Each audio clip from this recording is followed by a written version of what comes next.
There is a boil water order tonight in Elkins. This after E. coli was detected in the city's water distribution system. State Health Department says you should not drink any water unless you boil it for at least 1 minute. Should also throw out any ice cubes that you might have. The boil water order will remain in effect until disinfectant levels in the water reach the correct level. We've been getting a lot of reports from parents who say their children's summer EBT benefits are disappearing from their cards. They're claiming the accounts were wiped clean before they even could use that money. Parents and guardians across the state have flooded Facebook groups saying their summer EBT benefits were stolen. One local mom says her card was wiped clean just 2 hours after it was loaded. Casey Sawyer says her family will now have to make some financial cuts this summer, but some families will go completely without. Kids are going to have a rough summer and they're going to be waiting for school to start just to have a decent meal. There's single moms out there with children and they're probably sitting there thinking, how are we going to do it this summer? That parent's going to miss a meal to see that child eat. The Arkansas Department of Human Services says it is investigating the issue, but they say there is no way to refund the stolen money. We're also learning more about the amount of money Arkansans are spending since two prominent national sports books apps went live in the state. Betting is way up for two of the state's casinos, but it's way down for another. Carter Thweet has all the numbers and how the national sports books are reshaping the playing field.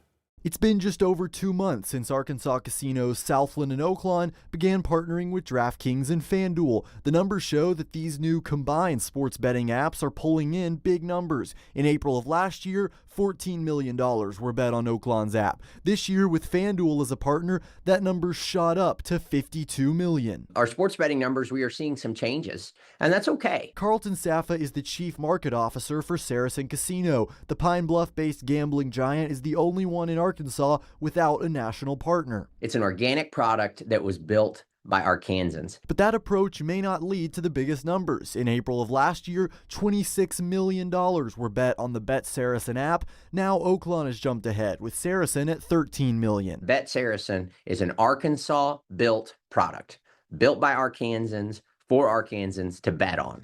We even market it that way. We don't bring in out-of-state celebrities. We don't push folks from other places down your throat all over Instagram and television. Southland, which pulled in $35 million in online sports bets, didn't return a request for comment. Saffa pointed out that while the other casinos took in more bets, Southland actually paid out more to customers than they took in, and the profit for Oaklawn and Saracen is about the same. With all of the advertising blitz and all of the free play, this is exactly what you would expect. It was Carter Thweet reporting now. According to state records, casinos make the most money from slot machines. Southland and West Memphis reported the largest profit overall of the state's 3 casinos. And by the way, the $51 million Oaklawn handled last month, that's actually a state record. Well, new tonight, the U of A Law School in Fayetteville has appointed a new interim dean. Kathleen Guzman will start the role in July 1st. She is a graduate of the law school there and was the former dean at the Oklahoma College of Law. You may remember the law school offered the job to a different person, Emily Susky, but her offer was later withdrawn after the university got feedback from, quote, key external stakeholders. Many believed it was due to a brief that Susky filed with a Title IX case involving transgender athletes. 150 law professors signed a letter against the decision, students even holding a walkout. Guzman will serve a 2-year term in that role. Meanwhile, UA Fort Smith announcing it's hired a new provost. Dr. Raymond Green will serve as the vice chancellor for the academic affairs. He is right now a dean at East Texas A&M University. UA Fort Smith did a national search to find the replacement for Provost Shadow Robinson. Dr. Green says he hopes to keep what he says is a flourishing environment going and keep the curriculum fresh for all groups of students. The university has a handful of graduate programs. Is there potential to increase the number of graduate offerings at the university? So we're, expanding opportunities beyond the bachelor's degree. Also, there are a lot of adult learners, and there are multiple pathways that can help adult learners that the university is not fully dove into. Robinson left to become the president at Frostburg State University. Dr. Green will start his role in July. Crystal Bridges is getting ready to open the doors to a major expansion next week. And today, founder Alice Walton, Olivia Walton, and architect Moshe Safdie shared the vision behind the project, one they say is about more than just adding gallery space. 5 News reporter Bo Russell takes us inside. Crystal Bridges' new expansion opens to the public June 6th, adding new galleries, learning spaces, and community gathering areas. We've been planning this forever, and it's thrilling to have people engage in what we're doing. Founder Alice Walton spoke about why she built the museum all those years ago. Everybody deserves great art, and everybody deserves access to art. Walton says the goal was never just to build a destination, but to create a world-class museum rooted right here in Northwest Arkansas.